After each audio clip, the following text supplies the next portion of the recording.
होगा और बिखरा भारत अलग होगा। यदि हम बिखर जाएंगे तो जब जब बटे तब तब हेलो गाइस, तो स्वागत है एक नया वीडियो में रिएक्शन 2.0। अगर आप मेरे चैनल पर नए हैं तो मेरे चैनल को सब्सक्राइब करिएगा प्लीज़ और थोड़ा सपोर्ट करिए। तो गाइस, आज हम लोग जो वीडियो देखने वाले हैं वो है बागेश्वर धाम सरकार के ऊपर कि उन्हें अनिरुद्धाचार्य जी महाराज जी ने क्या कहा, इनके बारे में उसको देखेंगे। तो चलो देखते हैं क्या कहा महाराज जी सनातन ने। धर्म पर जहां जहां अच्छी बातें होती हैं वहां वहां लोगों की छवि खराब करने के लिए समाज में कुछ लोग तैयार रहते हैं। आज सवेरे ही हमारी पूज्य बागेश्वर धाम सरकार जी से मेरी बात हुई। आज सवेरे उन्होंने बताया कि आज के युग में अग्नि परीक्षा बहुत देनी पड़ती है। सही कहा महाराज जी ने। एक बात बताऊं मेरी माँ, अग्नि परीक्षा हमारे देना ऋषि आजकल सभी मुनियों को के पड़ता है। आशीर्वाद से हमारे सनातन धर्म में आज भी विशेष प्रकार की शक्तियां आज भी मौजूद हैं। कोई बिलीव करे ना करे, परंतु आज भी शक्तियां हैं और इन शक्तियों को आप केवल भगवान की कृपा मानकर स्वीकार कीजिए। पूज्य बागेश्वर वाले महाराज जी से बात हुई। उन्होंने कहा कि आज के इस युग में, इस स्वतंत्र भारत में लोग बहुत पीछे पड़ जाते हैं बदनाम करने के, छवि खराब करने के, लेकिन जिसको बचाने वाले भगवान हो उसका बाल भी बांका कोई नहीं कर सकता। पूज्य महाराज श्री ने कहा कि जब वो वृंदावन आएंगे तो गौरी गोपाल आश्रम जरूर आएंगे। उन्होंने कहा कि आप भी आइए। तो कहने का तात्पर्य यह है कि उन्होंने सच्ची निष्ठा से, सच्चे प्रेम से, सच्चे भाव से, बिना स्वार्थ के केवल सनातन की सेवा की है। और सनातन की सेवा यही तो है। आप लोगों को कथा सुनाकर देखो, हनुमान जी के पास कितनी सिद्धियां थी, कितनी सिद्धियां थी। अष्ट सिद्धि नवनिधि के दाता, लेकिन वो हनुमान जी सदा राम जी के चरणों में बैठे रहते थे। तो कहने का अर्थ ये है कि स्वामी जी, चाहे ये दास अनिरुद्ध हो, चाहे बागेश्वर वाले स्वामी जी हो, हम दोनों का और ऐसे तमाम हमारे देश के कथावाचक केवल आपको सच्ची अच्छी कथा सुनाकर भगवान के चरणों तक ही तो पहुंचाते हैं। केवल यही तो कहते हैं, झूठ मत बोलो, शराब मत पियो, गलत रास्ते पर मत चलो। और ये सुन सुन करके आज लोग सुधर रहे हैं, सही रास्ते पर आ रहे हैं। पर देखिए, उस सही रास्ते पर आ रहे हैं लोग, फिर भी देखिए आज यहाँ कक्षा में पांडाल अंदर खाली है और बाहर लोग बैठे हैं, बेचारी माताएं बहनें रो रही हैं, फिर भी आने नहीं दिया जा रहा है। प्रिय भक्तों, इस धरती पर सबसे बड़ा चमत्कार यही है कि भगवान की कथा श्रवण करने के लिए आज भी हजारों भक्तों के हृदय में, लाखों भक्तों के हृदय में प्रेम है। इस घोर कलयुग में भी भगवान के लिए इतनी श्रद्धा, इतना प्रेम है। यही कृपा, यही चमत्कार। आप दूर दूर से आते हैं, कथा सुनते हैं। आप सबको बारंबार नमन, बारंबार कोटि कोटि आपको प्रणाम कि आपने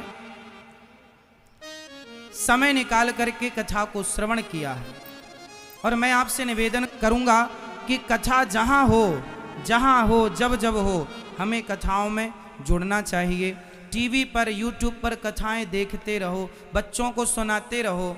आज के युग में समाज में जो शिक्षाएं हमें मिल रही हैं, उन शिक्षाओं से हमारा हित नहीं है। हमारी शिक्षा के साथ जब तक संस्कार नहीं जुड़ेगा तब तक वह शिक्षा हितकर नहीं होगी। इसलिए शिक्षा के साथ क्या जुड़ना जरूरी है? संस्कार जुड़ना जरूरी। पर भगवान सबके रक्षक हैं। भगवान से हम यही मंगल कामना करते हैं कि भगवान सबकी रक्षा करें। और भगवान, हम लोग कौन हैं केवल भगवान की कथा सुनाकर आपको सही मार्ग पर ले जाते हैं और सुनाते ही नहीं हैं, सेवा करके दिखाते इसलिए हैं कि आप सुनकर सीखो या देखकर सीखो, बस सीख जाओ। या सुनकर सीख लो या देखकर सीख लो, सीख जाओ। ये हमारा देश हमारे ऋषि मुनियों का, इसलिए सबको मिलजुल करके सनातन धर्म की सेवा। आज सनातन धर्म कितना बिखरता जा रहा है। देखो हमारे देश के कितने राज्य ऐसे हैं जहां हिंदुओं का धर्म परिवर्तन कराया जाता है, हिंदुओं को क्रिश्चियन बना दिया जाता है। अब हम लोग कथा से कहते हैं कि आप लोग देश की ये सेवा करो, धर्म की ये सेवा करो कि जहां भी सनातन धर्म के हिंदुओं को कोई जबरदस्ती लालच इत्यादि देकर यदि धर्म परिवर्तन कराया या करा रहा है, उसे रोक कर और अपने भाइयों को फिर से वापस सनातन धर्म में लाओ और कहो कि भाई ये अपराध मत करो, अपना धर्म श्रेष्ठ है। स्वधर्मे निधनम श्रेयः पर धर्मो भयावह।